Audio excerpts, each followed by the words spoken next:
Mango season అయిపోకన్నా ముందు ఏదైనా recipe try చేయాల్సింది ఉంది అంటే ఈ మ్యాంగో శ్రీఖండ్. ఇది నేను లాస్ట్ టైమ్ షిరిడీకి వెళ్ళినప్పుడు ట్రై చేశాననమాట.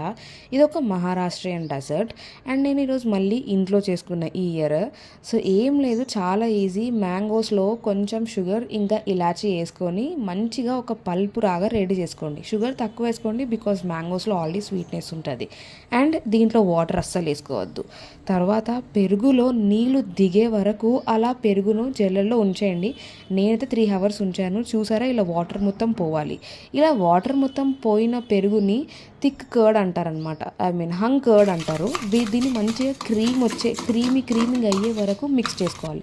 ఇప్పుడు కొన్ని డ్రై ఫ్రూట్స్, నేనైతే ఆల్మండ్స్, వాల్నట్స్ ఇంకా పిస్తా తీసుకొని మంచిగా స్మాష్ చేసుకొని ఆ హంగ్ కర్డ్లోకి వేసుకున్నాను. మీరు ఎలాంటి డ్రై ఫ్రూట్స్ అయినా దీంట్లో ఇంకా ఎక్స్ట్రా యాడ్ చేసుకోవచ్చు. ఇప్పుడు స్టార్టింగ్ మనం చేసుకొని పెట్టుకున్న మ్యాంగో పల్పుని దీంట్లో యాడ్ చేసుకుంటూ మెల్లమెల్లగా మిక్స్ చేయాలన్నమాట.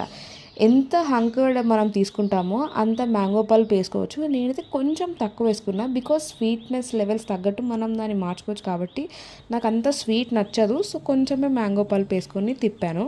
లిటరల్లీ చాలా టేస్టీగా ఉంది. 1 hour ఫ్రిడ్జ్లో పెట్టుకొని తింటే ఇంకా బాగుంటుంది. ఇది ట్రై చేయడం మర్చిపోకండి.